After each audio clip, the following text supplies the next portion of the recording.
Welcome to the Imagine More podcast with your hosts, Abel and Nate, the podcast that discusses everything real estate and everyday life. Be sure to follow us on TikTok at Epic Investing 2 and Instagram at Imagine_Able_Nate. Now let's get on with our show. Welcome to another episode of the Imagine More podcast. I'm Abel and I'm here with my co-host Nate Perneda. Hey, it's Nate. Today we have the owner, the man, the myth, the legend of Imagine Family of Companies, Mr. Jesse Weno Dominguez. Thank you for having me. Hey, welcome to the show. Yeah, welcome. We're glad to have you on. So just to kind of break the ice here, Weno, how did you get the nickname Weno? Oh, that's a great question. I get that a lot. Yeah, so my name is Jesse, but I do go by Weno. And growing up in middle school, I got kind of made fun of, but I got that name from my grandma, bless her heart, rest in peace. When I was born with scoliosis on my back, and I was born a little crooked. And when I started to walk, I would waddle side to side and fall over all the time. So my grandma would call me Penguino, which then we just got Weno from. So, and every now and then, if I'm sitting down for long periods of time and I get up, I do start the little waddle. And everybody just called me Weno for all those years. So it's been a little bit of a struggle growing up with Jesse and Weno, but I respond to both. Yeah. So that's Sometimes. Yes. I called him Jesse one time and he almost... So for those non-Spanish speakers, Penguino means penguin. Yes. So he would waddle like a penguin. Yeah. Yep. So, Okay. Yeah, and I don't know how they get wiener from Weno, but that's probably another story. We won't go into. yeah, it's anyhow. But yeah. Oh, that's crazy. Yeah. No, like I said, man, we're really glad to have you on. So we're here, obviously this podcast is about real estate and stuff. So, I mean, you've been doing real estate and obviously you're very successful at it. So, if you just want to give us kind of a run through on how you got started into real estate and where you're at now. Sure. Well, first of all, I just want to congratulate both of you guys on this podcast. You guys been with me for a very long time, and not only your, I hate the word boss. I'm not their boss. We're a family. I guess I'm the dad. Yeah. You're the mentor. Yeah, the mentor for sure. I'm the mentor, but I'm just really proud of both of you guys. Thank you. One thing I've learned to appreciate is that you guys set a goal and you do it. And I remember both of you saying, yeah, we want to have a podcast. I'm like, oh, that's so cool. And I walk in the office and there's microphones. and seeing you guys' debut podcast made me really happy. So, and then to be on it, I'm very honored. So we appreciate that. Just want to thank you guys. So yeah, no, real estate, really quick. I love real estate. I don't know if you guys know that, but how I got started, I was a juvenile probation officer and manager for many years for Adams County. And our county didn't pay very well. So I always was looking to a side hustle, right? My uncles, Zeke, Raymond, Israel, Severo, my mom's brothers were always having rentals, and they built these beautiful houses, and they always worked a couple of jobs. And I always was interested in what they did, and especially Zeke, my uncle, who would just buy rentals and fix them, and I always was intrigued, So I always said, we went to make an offer one time with one of our agents there in Othello, and he would always teach me to look at the paperwork, look at every number, and I happened to see the commission. I was like, is this what she's making off of us? And I was like, wow. So I always said, someday I'm going to get my license to sell real estate. And in 2013, I ran for public office in Othello. Mm-hmm. And at that time, I also had another company called D&Z Events. We decorated major events all throughout the Columbia Northwest. And we were doing that successfully. Mm-hmm. And between that and work, it was becoming a lot. And I told my wife, Amy, that I needed to quit my job at Adams County because I thought I was going to win. I was running for county commissioner. So I had retired from my job in August or September of 2013. At that time, we were opening up an event center in Pasco for the D&Z company. Mm-hmm. Yeah, I remember that. Remember that. Yeah, we put a big investment in there with my two brothers, Ernie and Mark. And so my wife said she's actually the brains behind the operation. I'm the dreamer. She's the hey, that's not how it's going to go. Yep. She told me, what's your backup plan if you lose the race? I says, well, I'm not going to lose because all I do is win. Confidence. No matter what. Yeah. Yep. And I said, well, the event center's doing really well. I think the event center is going to do really well. So I'll put more time into D&Z events. And if not, I had talked to Zeke. He's also my mentor, and he said, hey, what if you don't win too? I was like, hi, you and Amy been talking. I said, how about this? I'll get my real estate license. That way I'll have a backup plan. And both of them like that. So I quit my job, and I lost the race. Yeah, I lost by 490 votes. Anyhow, very devastated. And the next day I went online and I got my license, and I rushed through all the tests, and pretty easy at all that. Did that, and I got my license in February of 2014. And I got hired at Coldwell Banker in the Tri-Cities at Kennewick with Travis Davis. Honor the guy. He's my first designated broker. And I started there, and I haven't looked back since that day. Real estate kind of just from the beginning, I just hit it hard. Everybody I talked to, everybody I knew, knocking on doors, and I didn't stop. I mean, it was day in, day out. And it actually started to take over the event company, time-wise. So we ended up closing that center down. It became too much of craziness there, yeah. And I just haven't looked back since doing real estate. I ended up joining where we're at now with Professional Realty Services International. I've been with them since 2016. PRS, they're our corporate company, and I really love what they offer to us. Amazing company. JW Webb. Yeah, JW and the crew. So by joining PRS, they offered me a lot of opportunities to where they're our designated brokers, and our managing brokers. We call them every day, all day, and I would just have a lot of people ask me, hey, I want to become an agent. I was just like, well, I'm not there yet. And by having PRS in the picture, they were able to do everything for me, as what they do for you guys, designated broker services and managing brokers and training and check all your paperwork and do all that. And I just smile, and an awesome awards ceremony. Yeah, coming up. Yep. And then, from there I was able to hire, open up Imagine. Yep. And we opened up the Othello office first. And then we opened up the Moses Lake office, and we just opened up Tri-Cities. Yeah, that's exciting. Yeah, I think we just brought on our 25th agent. That's awesome. Yeah, so that's really quick story. I mean, we're all excited for that. What a success, though. Going from thinking you're going to win this political race you're joining to giving up everything that you knew to do real estate, which you didn't know. I mean, you had an idea, but just jumping in, 100%, and then and I always tell everybody is when I have a few great quotes I love to requote all the time, and I love to see people fail because I know that the success is right around the corner, and by me, I failed miserably at this.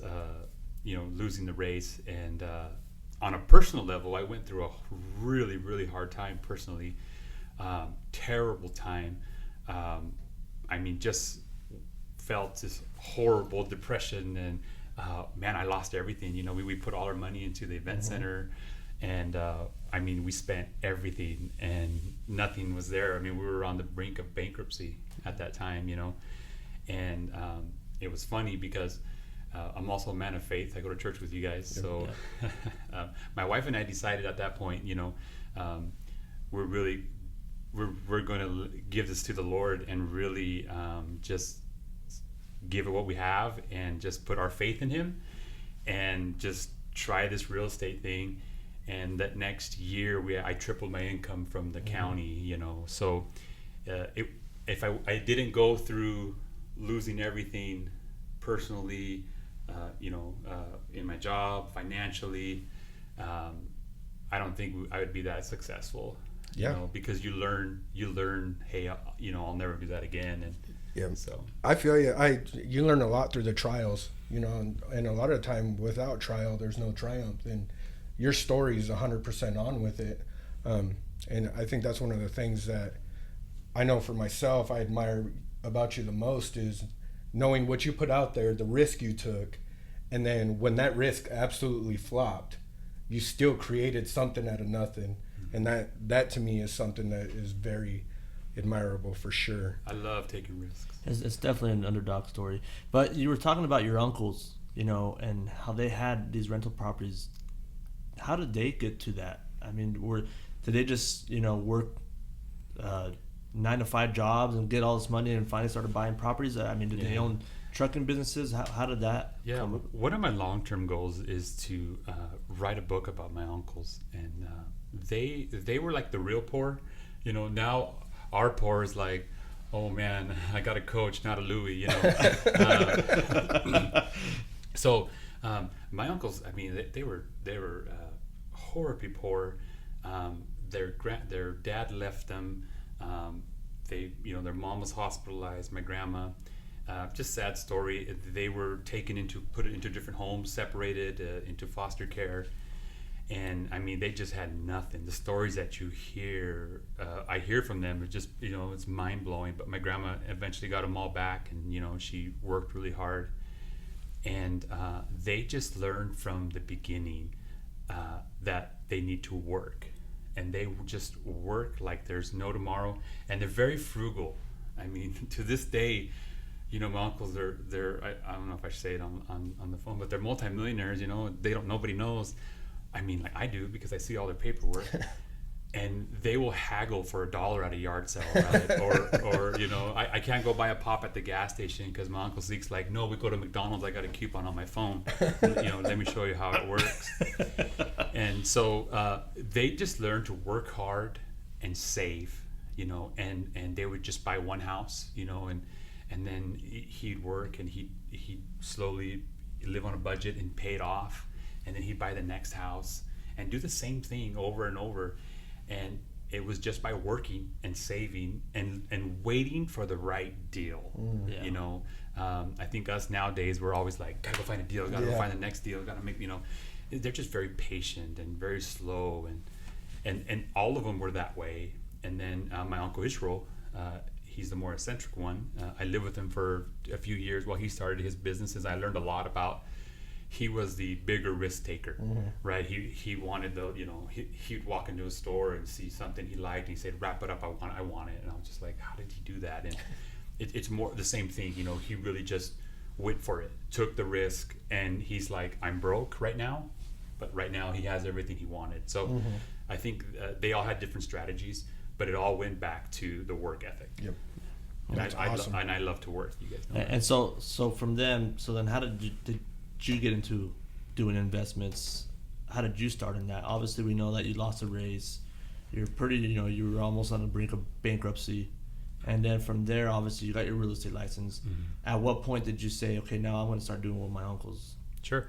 So I started selling real estate, and you guys could attest to this. You sell a house back then, it was $150,000. And then like 3-4 years later, you get a call back from that client like, hey, we ended up deciding to move, or we want a bigger house. And we would do a competitive market analysis on the house. We're like, wow, dude, your house is worth $240 now. They're like, what? I said, yeah, remember we bought it for $150, and I sold it for $240. So it was like, wow, why am I, I should buy these, right? So my Uncle Zeke, I actually told him, hey, I think I'm ready to start, because I would find him flips. We'd go, I'd find him a flip and or a rental, however he decided. I would find it, package it for him, find the contractor. He'd put up all the money, he'd put up all the risk, and then he would either sell or rent it. And and then I'd keep doing that to him because he always took care of me. Ever since my dad died, he's always taken care of our family. So I honored him in that. And I told him, hey, I think I'm ready. And he's like, he says, okay, you're ready, but we're gonna do it. I'm gonna show you how my way. Okay. So because I'm very start one, I want 10, right? Yeah. So he actually, that's how we were doing it. He kind of said, oh yeah, you are ready. Let's, start doing it. So that's how I started. Cool. So then I do also remember the story you told us where you had purchased 2 properties. Yeah, without any of your money. Oh yeah. I remember that. So give us a little bit more insight on, people who are looking to, invest in properties. I guess without exposing all your secrets of the trade, like right. We'll wait for the book for the all of it. But yeah, no. See, I love to teach people. My problem is time, right? I don't have time, but I love to teach people about real estate, right?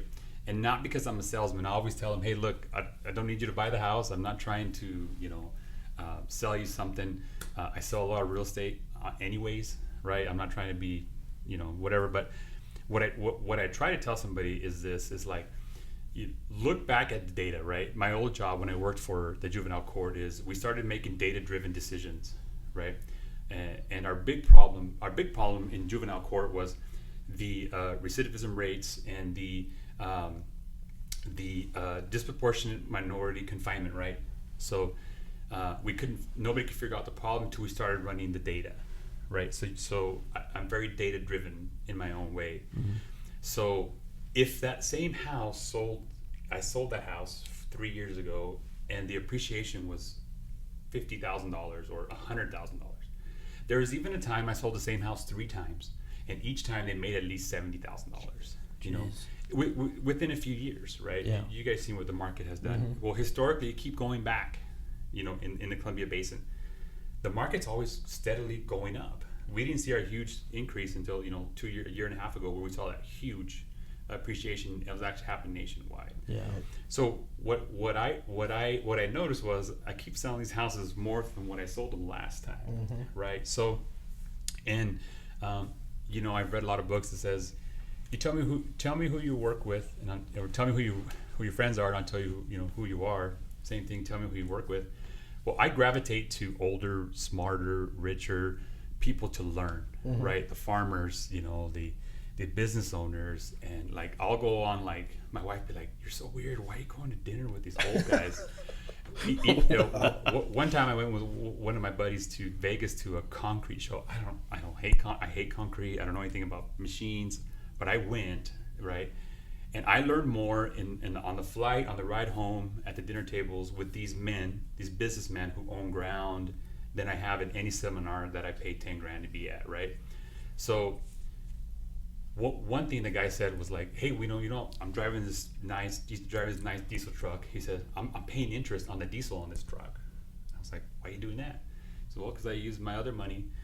I borrow money to run and make more money with that. And he was just, so I said, what do you mean? He says, well, and I started noticing, you make offers for these people, they're like, well, I'll make cash offer. Like, oh, I'll make another cash offer. I'm like, man, these guys have a lot of cash, in my head. Well, then you have to have evidence of fund, right? You mm-hmm. have to like, hey, do you want evidence of fund form? And it's like, it's all credit lines, right? There's very few clients that I've actually, made offers for when they didn't sell a house. They were an investor, and it was actual cash, right? The rest of them, it's all credit lines, mm-hmm. right? So they have these farms, these big homes that are paid off, and they have these huge credit lines. So if they want to buy another farm next door or another house, they say, hey, just make an offer, I'll get you a check on my credit line. And I started noticing this trend a lot with all my clients. And I was like, well, crap, I want to do the same thing, So my wife and I decided to open up a heat lock on my house. New America has really good heat locks. Yeah. And so I opened up like $120,000-$30,000 heat lock. And what a heat lock is so you bought your house for $200,000 a couple years ago, okay, right? You're paying it down. 3-4 years later, it's worth $400,000. Mm-hmm. Right? Let's say it doubled, right? Now you owe $150, or let's say you owe $180, and your house is worth $400. You can borrow up to 75% of the value of your home. So if the home's worth $400,000, you can times that by 0.75, mm-hmm. and then give you that number. You subtract that number from what you owe, and that's what you can borrow against mm-hmm. your house. So that's why I tell everybody to buy real estate, because the equity in your home is like your savings account. Mm-hmm. Once that clicks in your head, you're like, hey, how do I use this to make more money, right? And so we did it. I got a credit line, and then I found a home to flip. And at this time, I was doing it with Zeke, and I said, hey, I'm gonna buy this house, from these clients, and it worked out great. I bought the house. I used my down payment for my credit line, right? And then 2 houses down, the same thing. The girl called me. The grandpa died. They had no money to fix the house. Got an attorney. Tell me what you want for it. Make sure you're represented well. And they did. And bought it off her. Used the same credit line to buy it. Right, 25% down. And used the credit line to fix the house also. And then make the payments on the credit line from my credit line, right? So I wasn't using any of my money. Back then you can do that. And so we bought both these homes, fixed them up, and on my credit line for my house, right? So we ended up selling both houses. I think we profited $100,000, I think $50,000 on each home, right? Mm-hmm.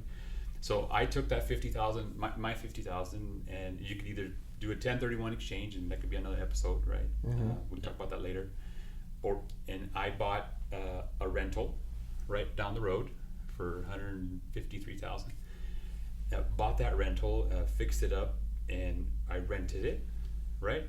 So after we did that, about almost a year later, I had another opportunity from a family member who wanted one of my wife's family member who wanted to sell their home, and I was like, gosh, that's a great home to buy.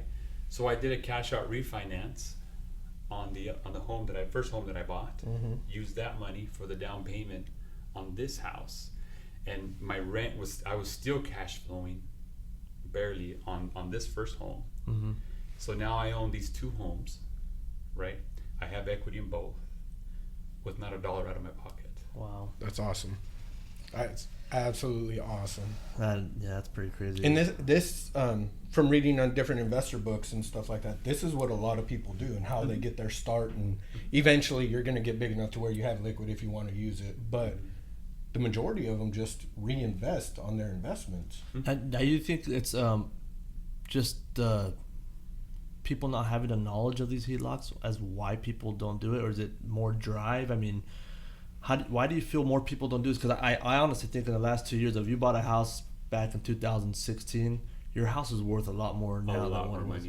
So why aren't more people doing it? Well, I mean, I think first of all is people don't have a clear vision mm-hmm. of what Chris Valton said it the best. He's one of my favorite authors. He says, vision will give your pain a purpose. I say it to every new hire that we hire, or every person that I teach a class to. And the problem is if you don't have vision, right? If you don't have vision, when the pain comes, right? When tragedy hits, or you lose your job, right? The renter's not paying rent for a few months. Mm-hmm. COVID happens. If you have no clear vision, right? You're not gonna. Your pain's gonna have no purpose, and then you're gonna give up, mm-hmm. right? And also with the vision, it will steer you, right? It's like I look at it like my Google Maps, right? I use that thing all the time, right? So I do the same thing. I want 20. I type in 20 rentals, and then it's gonna tell me how to get there, right? So if you don't have a destination, you're not even gonna try. Yeah. So when people say, yeah, man, I always wanted to get into rentals, like, what do you mean by that? Right. So I just think that once they know how that works, and that is it's just a lack of, people think that, I need a bunch of money to start having rentals, right? Mm-hmm. Yeah. And you really don't. You just need that, you need to have that drive, and you got to have a plan, right? So I always had my wife's like, hey, what if they don't pay? Like, she's the smart one in the background. And I always say, well, this is what we'll do. We're going to have a 6 months worth of payments saved, or whatever, and we sacrifice here and there on our personal stuff to put away just in case that does happen. Yeah. But it never has happened to me. So really, Abel, I would say yes. It's just a lack of education and drive. Yeah. And some people are scared. Some people are scared to take money out on their primary home. Taking that risk is definitely a scary thing, I think, for a lot of people. And then, like you said, about the pain, eventually pain does come. Like, you're going to feel it one way or another.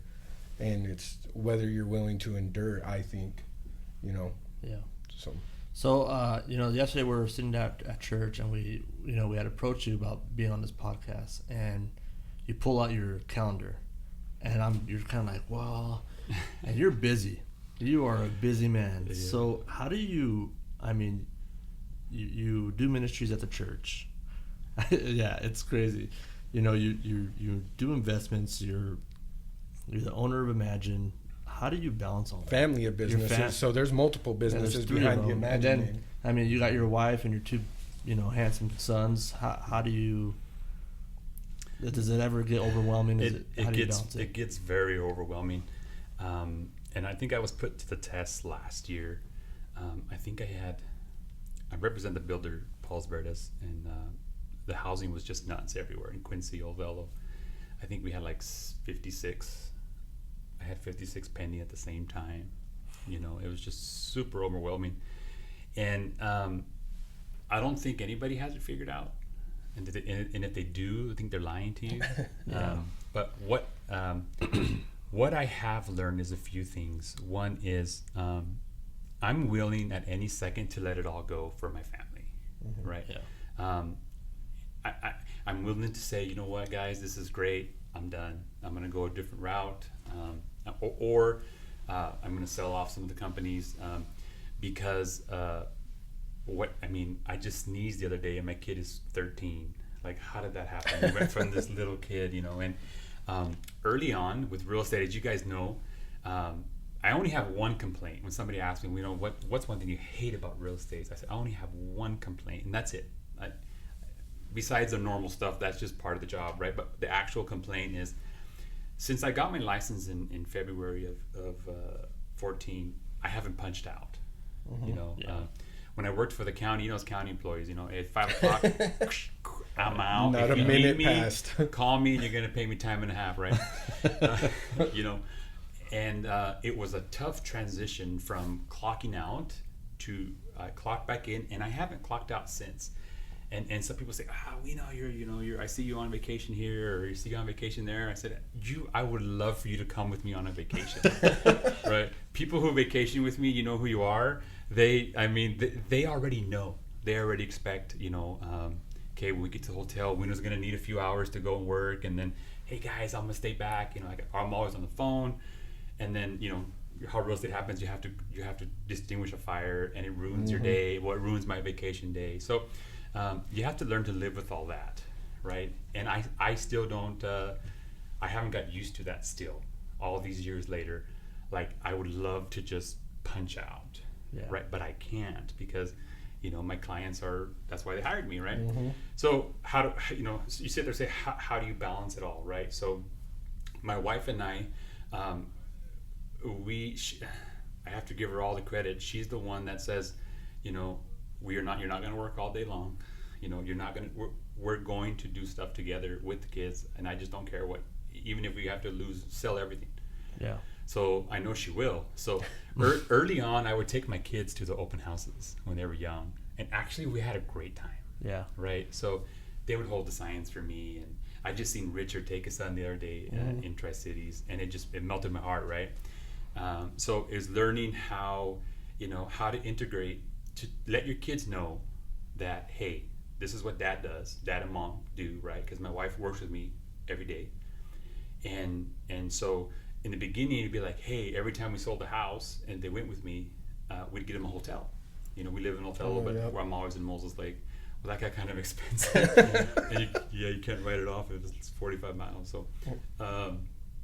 So the kids put two and two together, right? Daddy works, we go to hotel. Daddy works, we go to Disneyland, right? So, so another thing that's important to us is church, right? We're really heavily involved. I love to serve. So since I was young, my family taught me to serve people, and I just love to serve, right? I love being the boss. I love being in control. I love being the one on top, but I also love to be cleaning the bathrooms. Which 100% he does. Running the computers. I mean, stuff that no one likes to do, I actually love to do because it just gives me time to be it myself. That's the only time I feel like a rock star over Weno. I'll be on the worship team up on stage, and I go see Weno, and he's in the bathrooms cleaning, playing janitor. But, Yeah, you know, right. It's actually my favorite thing to do. Not to. I just love to do it. Yeah. And it just it humbles you. It yeah. Anyways, I'm getting off track here, but so we have my kids, my family. We love to travel, and then we love to do church. I love to host parties, and I love to work. Right. So and then how do you mesh all that together, right? So the great part is that I got a set of family that we do all life with. Like I get to do church with you guys, right? Like last night, Abel was running the soundboard, Nate was security, I was doing the words, and Abel says, "Let me borrow your computer. I got to make an offer real quick." I'm like, "Oh, check you out." And then Nate and I were talking about a flip that we're doing. We're doing that while we're serving at the same time, right? And our wives are there. Abel's kid was playing bass. Nate's daughter was singing. So, like, I think that's lucky that we built it. That we get to build it that way, right? So, when I'm at church, I don't look at it like, "Oh, I'm at church," right? This is part of my life, right? This is what we do, and so we're always on the go. Right. Any opportunity that I have, I will leave. I will take off to California. I'll take off to Arizona. I'll take off. I love to go camping, but I'm always working. Right. So I just learned to unplug and plug in and just go. And then I do burn out every now and then. I'll burn out. My wife will know it. She'll look at me and said, "All right, we're done. You and I are going somewhere." So it's just taking it minute by minute, hour by hour. So I don't like to waste time, right? I hate wasting time, right? If I'm on the road, I'm listening to a podcast, or I'm praying on the road. If I'm at home, my wife hates it because I can't sit down still, right? She's like, "Why are you working? We're supposed to be relaxing," So just and really hearing the people around you, and what really did to me, Abel, was I was into my 4th year of real estate, I think, and we sat down. My wife's a great cook. And she cooked the dinner, and she likes to sit at the table. I hate it, sitting at the table, so I was hitting the table. And I sat down, and my little boy looks at me, and he says, "Dad, what are you doing here?"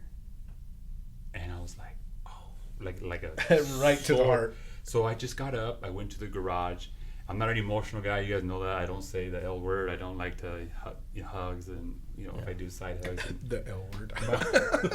My wife hates it. She's like, "You tell your kids you love it." Anyways, I went to the garage, and I had a moment. I started crying, and I just realized, like, is this worth it, right? My kid is telling me, "What are you doing here?" Like, he's used to me not being there, So you have to make it the other way around, and really you have to use your time, right? Everything is scheduled, right? Like, I'm coming here with you guys. Boom. After this, at 12 o'clock, my lunchtime, we have our big church finance meeting. Guess where they're meeting? In my building at 12 o'clock. I'll provide lunch. I'm here. From here, I'm going to the next spot, and the next spot, today, my date, I went to bed at midnight, got up at 5:30, went to the gym with my wife. We had that's our time for me and her. Like, we love going to the gym, her and I, outside of real estate, because she works with me all day, right? I'm hard to work for personally. You guys, like, not, like with her, I'm very, and so, but that's our time that we just laugh, connect, we flirt. It's like our date. She loves to go to the gym. As you see, I nothing's happening. You participate. You participate. But we love it. Like, she just, it's our time together, alone from the kids, away from real estate, and we have a great time. And the rest, you have to learn to sit there and say, this is why I tell everybody, what's your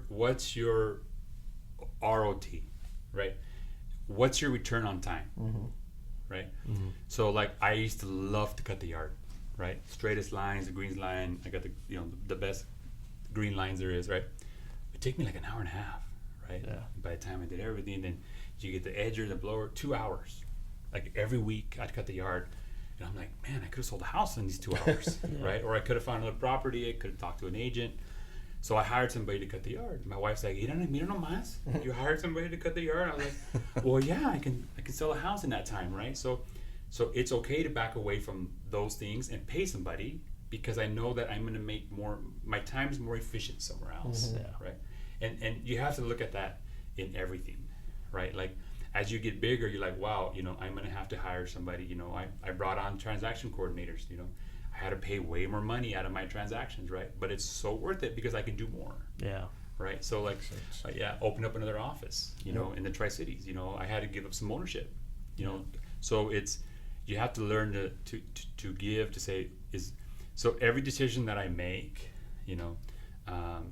we run it by my wife and see how she feels. Sometimes I don't tell her, but we look at it and be like, what's this going to take on us? If we do this, how's that going to affect everything else? All right. I hope I answered your question. Yeah, for sure. That was really good.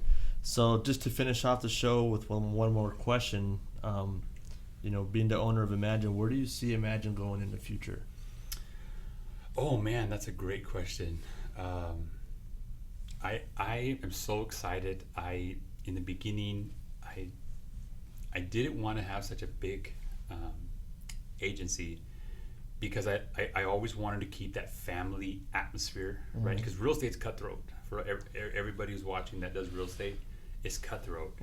And I learned that early on. Like, oh my God, this industry is just wacko. Like, did that just happen? Like, did he just do that? And so I was like, yeah, I don't want that. If I ever open up an office, I want to keep if Abel's gone, we got your back. You're not going to lose a client. We're not going to charge you 30% to unlock a door, some stupid thing like that. So that's really important to me. You guys know that I try really hard. So what we're looking to do, and I'm modeling it in the Tri-Cities office, is growing with somebody who knows our culture. Like Richard went up there, and he knows our culture, and expanding. We'd like to open up an office every 2 years. Okay.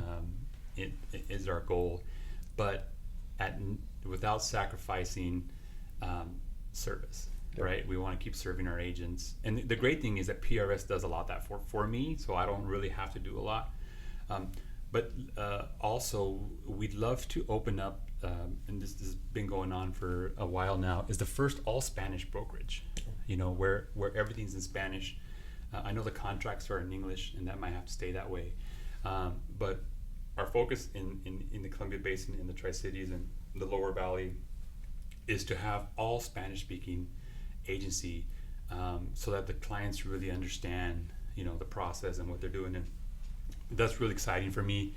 And we are looking down the road to open up our own Imagine rentals. So we'll manage your property management, Nice. And also just working with my agents one-on-one, working with them on taking the next step in real estate. Nate did his first flip. He did a good job on it. We're going to close on it here pretty soon.